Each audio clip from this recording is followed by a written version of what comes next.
প্রথম বিয়ে এমন এক ছেলের সঙ্গে দেওয়া হয়েছিল যাকে আমি কখনোই বিয়ের আগে দেখিনি। বাবার পছন্দের ছেলের সাথেই বিয়ে দিয়েছিল। ছেলে বিদেশ ছিল, তারপর বনিবনা না হওয়াতে সেখানে ডিভোর্স দেওয়া হয়। দ্বিতীয় বিয়ে অনেক আশা করে করি। ছেলে ব্যবসায়ী এবং শিক্ষিত হয় এবং মাস্টারের ছেলে। ভেবেছি আমাকে ভালো রাখবে, কিন্তু না, অবাকা যেখানে যায় সাগর শুকিয়ে যায়। ভেবেছি সুখের সংসারে সাগরে ভাসবো, কিন্তু না, আমার জীবনে নেমে এলো কালের অন্ধকার, যেখানে কোনো দিক খুঁজে পাচ্ছিলাম না। বিয়ের 15 দিনের মাথায় সে ঢাকা বাসা ভাড়া নিয়ে নেয়। আমি বাসায় উঠলাম। ঠিক 1 সপ্তাহের মধ্যে বুঝে গেলাম ছেলেটা ভালো নয়। আমাকে তখন কষ্ট দিত, আমি বুঝতাম না। যেই আমি কোনো কাজ করতাম না, সেই আমাকে দিয়ে রাতে মাছ ধোয়াতো এবং বাসার সব কাজ করাতো। ভাত খাওয়ার সময় বলতো কম খাও।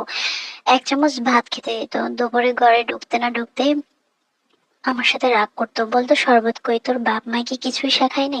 তারপর আমাকে দিয়ে 2 কেজি করে চাল কেনাতো, আরো নানা রকমের বাজে কথা বলতো। তখন বাসায় আমার বাবা ফ্রিজ কিনে দিয়ে গেছিল।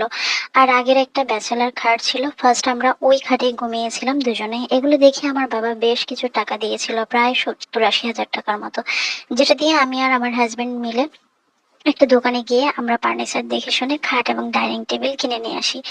এগুলো কিনে নিয়ে আসার টুকটাকি ঝগড়াঝাটি এর মাঝখানে চলতে থাকে। আমাদের দিন পার হচ্ছিল এভাবেই। নতুন নতুন বিয়ে হয়েছে, তখন বাইরে ঘুরতে গেলে কিছুই খেতে দিত না, কিছুই কিনতে চাইতো না। কিন্তু কিছু খেতে চাইলে আমাকে কখনোই খাওয়াতো না। তারপর থেকে আর বাইরে ওর সাথে আমার যাওয়ার আগ্রহ নষ্ট হয়ে গিয়েছিল, এবং কিছুটা হলেও আমি তাকে চিনতে পেরেছি, বুঝতে পেরেছি। বছর ঘুরতে না ঘুরতে আমি প্রেগনেন্ট হয়ে যাই। 2 বছরের মাথায় আমার একটা মেয়ে বাবু হয়। তখন তার মাকে বাড়ি থেকে নিয়ে আসেন। তখন আমাকে কঠোর পরিশ্রম করতে হতো। সিজারিয়ান বাচ্চা, অনেক ঘাম, অনেক ঘাত প্রতিঘাতের মধ্যে দিয়েই দিন পার হচ্ছে আমার। সে তার মধ্যে আমাকে পাগল বলে আখ্যায়িত করেছে। ভেবেছে এই তকমা দিয়ে তাকে বিদায় করে দেব। এটাই তার উদ্দেশ্য ছিল। এর মাঝে সংসার করেছি, সে আমাকে কিছুই দিত না। একটা না একটা জামা কাপড় বা শখের কিছু নিতে চাইলেই সে আমার সাথে অনেক ঝামেলা করতো। তারপরে মেয়ে বাবু 1.5 বছরের মাথায় আমি আবার প্রেগন্যান্ট হই। তখনকার যত ডাক্তারের কাছে যাওয়া আসা একাই করতাম, সে আমার সাথে যেত না। আমার ছোট বোনেরা বেড়াতে আসতো, বেড়াতে আসলেই তাদেরকে নানাভাবে অপমান করতাম। আমার ছেলে বাবু হলো, এর মধ্যে তার মা এবং তার অত্যাচারে আরো বেশি রোগী হয়ে গেলাম। আমাকে আমার বাবা মা এসে নিয়ে গেল, সে আমাকে পাগল উপাধি দিল। আমাকে 5 মাস আমার মা বাবার কাছে রেখে ডাক্তার দেখিয়ে সুস্থ করা হলো। কয়েক লাখ টাকা তাদের খরচ হয়েছিল। সে 1 টাকাও দেয়নি, বরং বলতেছে আমার বউকে শোয়াই রাখছে। এই অপবাদ দিলে আমার বাপ মাকে, কারণ তারা মানুষের কাছে বলা বলে শুরু করেছে আমার বাপ মা নাকি আমাকে 5 মাস নিয়ে শুয়ে রেখেছে, তাদের সংসারে আসতে দিচ্ছে না, বরঞ্চ সে আমাকে পাগল বানিয়ে বিদায় করেছিল। এটা কাউকে বলে না। তার মা সারাদিন শুয়ে বসে কাটাতো, মূলত তাকে গ্রাম থেকে এনেছে আমাকে টর্চার করার জন্য। যাদের টর্চার সহ্য করতে না পেরে আমি তার সংসার ছেড়ে চলে যাই। আমি আমার বাবার বাড়িতে চলে যাই। চলেও যেতাম বাবার বাড়িতে, ওখানে কয়েক মাস থেকে আবার ঢাকা চলে আসতাম। এভাবেই আমাদের বিয়ের 10 বছর কেটে গেল, কিন্তু সুখের দেখা মিলল না। অত্যাচার অবহেলার মাত্রা আরো বেড়ে গেল। এক পর্যায়ে সে সতীনের মতো জ্বালাতন করতো, উঠতে বসতে দোষ আর দৌড় ধরতো। জীবন দুর্বিষহ হয়ে পড়েছে আমার। আমার বাবার বাড়ির কাউকে সে দেখতে পারতো না। সে আমার বাবা মাকে চরমভাবে অপমান করতো, তার পরিবারের সবাইকে দিয়ে আমাকে ছোট করতো, কথা শোনাতো, এবং তার বন্ধু বান্ধবের কাছে গিয়ে বলতো আমি নাকি পাগল। এখন আবার শুরু করেছে পাগল পাগল নাটক। তার প্ল্যান হচ্ছে এই তকমা দিলে তার লাইফ থেকে আমাকে দূরে সরিয়ে দেবেন। আমাকে দূরে সরানোর জন্য সে অনেক ধরনের প্ল্যান প্রোগ্রাম করেছে। বাচ্চাদের হোস্টেলে দিয়ে দেবে, এবার সে তার মা থাকবে, তারপর দেখে শুনে বিয়ে করবে। এর মধ্যে ঢাকায় ফ্ল্যাট কিনেছে সে, গাড়ি হয়েছে তার, সে এখন বড়লোক। তার চোখ এখন উপরের দিকে। গ্রাম্য মেয়েকে তার আর প্রয়োজন নেই, এখন আর ভালো লাগে না গ্রামের মেয়েটাকে। সে তার আত্মীয় স্বজন সবাইকে নিয়ে আমাকে অপবাদ করেছে, অপমান করেছে, কত কথা শুনিয়েছে, সবার কাছে গিয়ে আমার বদনাম করেছে। আমি নিজের কানে অনেক শুনেছি। জামাই এক পর্যায়ে আমার বাপ চাচা এবং তাদের কাছে গিয়ে সে যে আমার সম্পর্কে অনেক বাজে বাজে কথা বলেছে, আমাকে অনেক বাজে বাজে অপবাদ দিয়েছে। আমি তাকে বাদ বেড়ে দেই না। এটা নিয়ে সালিশিও হয়েছে, আমাকে অনেক কথা শুনিয়েছে। আমার জামাই আমার বাপের বাড়িতে গিয়ে সবার বাসায় গিয়ে বলতেছে অনেক ধরনের উল্টাপাল্টা মানুষের কাছে এতটা আজে বাজে কথা বলেছে, আমার মান সম্মান মোট কথায় মাটিতে মিশিয়ে দিয়েছে। সে অকারণেই আমার কোনো দোষ ছিল না, তারপরেও মন গড়া কথা বলেছে, মিথ্যা অপবাদ দিয়েছে।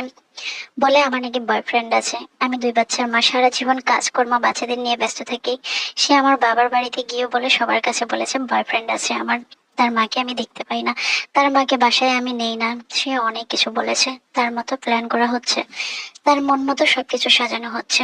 এরম অত্যাচার করলে হয়তো বা আমি মানসিক ভাবে একেবারে ভেঙে পড়বো, তার সংসার ছেড়ে চলে যাব। মানসিক শারীরিক নির্যাতনের মাত্রা এতটাই বাড়িয়ে দিয়েছে যে আমি, তার ধারণা ছিল যে আমি বাধ্য হয়ে তাকে বলবো যে তালাক দেওয়ার কথা। সত্যি সত্যি আমি আর সহ্য করতে না পারে তাকে বলেছি, আমি তোমার এসব কষ্ট আর নিতে পারতেছি না, আমাকে তুমি তালাক দাও। এই 10 বছরে আমি জেনে গেছি আমার প্রতি তার কোনো ফিলিংস নাই, কোনো মায়া নাই। তোমার প্রতি একতরফা আমি শুধু সংসার করে গেলাম, তোমার প্রতি একতরফা শুধু আমার ভালোবাসা ছিল। কত বোকা ছিলাম আমি, কিছুই বুঝতে পারিনি। আমি ভাবতাম আমারই হয়তো ভুল, আমারই ভুল, কিন্তু না, আমি যখন বলেছি আমাকে তালাক দিয়ে দাও, তখন সে বলে তুমি তালাক দাও। অনেক কষ্ট করে এই 10টা বছর সংসার করেছি আমি, আর আমার আল্লাহ জানেন এমন কোনো অপশন নাই যে সে কোনোভাবে আমাকে হেনস্থা করে নাই। এখন যখন বুঝতে পেরেছি সে যে আমাকে নিয়ে থাকতে চায় না, নানা ধরনের হুমকি ধমকি দেয় আমাকে, আমাকে নাকি কুপিয়ে মেরে ফেলবে, পুলিশে দিয়ে দেবে, তোকে পুলিশে দিয়ে দিয়ে দেবো, এরকম কথা বলে। পুলিশকে গিয়ে বলবো যে তুই পাগল। আমি সবকিছু সঠিকভাবে দায়িত্ব পালন করার পরেও জামাই একটা না একটা দোষ খুঁজে বের করবে আমায়। বাসায় বুয়া আসলে তাদের সামনেও আমাকে অপমান করে, গালাগালি করে, বাজে কথা বলে। আসলে তার কথা বলে শেষ করা যাবে না। মায়ের কাছে বললে বলে সহ্য করো। সে মূলত বিয়ে করেছিল লোভে পড়ে। যখন তার লোভ ফুলফিল হয়নি তখন থেকেই তার অত্যাচার শুরু হয়ে গিয়েছে। সেই বিয়ের 15 দিন থেকেই, এখন বিয়ের 10 বছর পূর্ণ হয়েছে, সংসারে কোনো রকম সুখ শান্তি নেই, অবহেলা অবজ্ঞা জুলুম এগুলো নিয়ে বেঁচে আছি। সব দায়িত্ব আমি ঠিকঠাক মতোই পালন করি। সকাল 6টায় উঠে বাচ্চাকে স্কুলে নিয়ে যাই, এসে রান্না বান্না করি, আমার সব কাজকর্ম আমি ঠিকঠাক মতোই দায়িত্ব পালন করি। তারপরেও আমার স্বামী বাসায় এসে সতীনের মতো জ্বালায় আমাকে। রোজার ঈদের 3 দিন পর আমার বাপের বাড়ি গিয়ে আমার সকল চাচাদের ঘরে ঘরে গিয়ে আমার নামে অনেক আজে বাজে বদনাম করে এসেছে। আমার এক চাচা ঢাকাতে থাকে, তার বাসায় গিয়েও আমাকে নিয়ে অনেক আজে বাজে কথা বলেছে। আমাদের গ্রামের বাড়ি থেকে প্রায় 10-15 মিনিট লাগে আমার পুকুর বাড়ি, সেখানে গিয়েও আমাকে নিয়ে অনেক বাজে বাজে কথা বলেছে। আমার আত্মীয় স্বজন বন্ধু বান্ধব পাড়া প্রতিবেশী যত মানুষকে সে চিনে, যাদেরকে চিনে না তাদের কাছেও আমাকে নিয়ে অনেক নোংরা নোংরা কথা বলেছে। তার ধারণা আমাকে নিয়ে এত নোংরা মানুষের কাছে বললে হয়তো বা আমি বাধ্য হয়ে তার সংসার ছেড়ে চলে আসবো। আসলে আমি কোথায় যাব, সংসারের এতটা বছর পার করেছি, আমার দুইটা সন্তান হয়েছে, আমি এখন এই সংসার ছেড়ে আসলে কোথায় যাব? কিন্তু সে আমাকে যেভাবে কষ্ট দিচ্ছে, জ্বালাচ্ছে, আমি বুঝে গেছি সে আমাকে বিদায় করতে চাচ্ছে। সে এতটা অশান্তি করে দেখে আমি আমার বাবার কাছ থেকে 10 লাখ টাকা এনেও তাকে দিয়েছিলাম, যেন একটু সুখে শান্তিতে থাকতে পারি। আমার বাবার আর্থিক অবস্থা তাদের থেকেও অনেক ভালো, কিন্তু সে কখনো আমার বাবা মাকে সম্মানটুকুও দেয়নি। আমার মা বাবাকে এতটা অপমান করে, এতটা খারাপ ভাবে দেখে, এতটা গালিগালাজ করে, তারপর আমি সহ্য করে যাই। অথচ আমাকে পাগলের তকমা সাজিয়ে এখন সবার কাছে আমাকে পাগল বানিয়ে রেখেছে। আত্মীয় স্বজন পাড়াপতি সবাই আমাকে বোঝায়, সবাই আমাকে হয়তো বা ভুলও বোঝে, কিন্তু আমি কাউকেই বোঝাতে পারছি না যে সে আমাকে কতটা শারীরিক মানসিক কষ্ট দিচ্ছে। একটা পর্যায়ে এসে আমি তাকে অনেক বোঝানোর চেষ্টা করেছি, কিন্তু কোনো লাভ নেই। সে আসলে এটাই চায় যে আমাকে পাগল উপাধি দিলে হয়তো বা আমি এই সংসার ছেড়ে চলে যাব। আমি সবসময় মিলেমিশে থাকতে চেয়েছি, কারণ আমার আগেও একটা বিয়ে হয়েছে। আমি এখন কোথায় যাব? আমাকে বাধ্য হয়েই সুখে থাকি আর দুঃখে থাকি, এখানেই আমার জীবন পার করতে হবে। ঈদের 5 দিন পরে আমার বাবার বাড়িতে আমাকে নিয়ে বিচার বসানো হয়েছে। আমার সন্তানগুলোকে আমি ঠিকমতো মানুষ করতে পারছি না, তাদের নামে স্কুল থেকেও কমপ্লেন আসে, কারণ আমি শারীরিকভাবে কখনো সুস্থ থাকি না, মানসিকভাবেও সুস্থ থাকি না। সে আমার সাথে এতটাই খারাপ ব্যবহার করে, এতটা জ্বালাতন করে। আমি যেখানে ঠিকমতো সন্তানদেরকে মানুষই করতে পারতেছি না, ভালো শিক্ষা দিতে পারতেছি না, সেখানে আমি তাকে নিয়ে কেন আমি উল্টাপাল্টা ঝামেলা করব? কেন আমি তার সংসার ছেড়ে চলে যাব? আমার তো একটাই টার্গেট যে আমার সন্তান স্বামী সবাইকে নিয়ে হাসি খুশি থাকা, আমার সন্তানদেরকে নিয়ে একটু ভালো পড়াশোনা করানো, ওদেরকে একটু ভালো শিক্ষা দেওয়া। কিন্তু ওর জন্য আমি কোনো কিছুই পেরে উঠছি না। শ্বশুর শাশুড়ি কিংবা ননদ দেওর যদি জ্বালায় তাহলে প্রত্যেকটা মেয়ে সবকিছু সহ্য করতে পারে, যদি স্বামী জ্বালায় তাহলে একটা মেয়ের ক্ষমতাই থাকে না কোনো কিছু সহ্য করার। কারণ মেয়েরা দিন শেষে স্বামীর কাছেই একটু আদর ও ভালোবাসা আশ্রয় চায়। সারাদিন যত ঝগড়াঝাটি ঝামেলাই হোক, রাতের সময় যখন স্বামীর সাথে আমরা সময় কাটাতে আসি, ঠিক তখন আমরা আমাদের সারাদিনের ব্যস্ততা সুখ দুঃখ স্বামীর সাথে শেয়ার করি। সেখানে আমার স্বামী আমাকে কষ্ট দিয়ে যাচ্ছে প্রতিনিয়তই। পৃথিবীতে আসলে স্বামীর কাছে সুখ না হলে একটা মেয়ের কোথাও সুখ হয় না। আমি আমার সংসার ছেড়ে সাজানো গোছানো এই সংসারটা ছেড়ে কোথাও যেতে চাই না। আমি আমার স্বামীর সাথেই সারা জীবন থাকতে চাই, সন্তানদেরকে আগলে ভালোবাসতে চাই। আপনার ভিডিওর মাধ্যমে আমার কষ্টের এই গল্পটা একটু প্রচার করবেন আর সবার কাছে দোয়া চাইবেন আমার স্বামীকে যেন আল্লাহ হেদায়েত নসিব করে। আচ্ছা, ধন্যবাদ বোন। আহ, কি বলবো, মানুষের জীবনে কত রকমের দুঃখ কষ্ট, তাই না?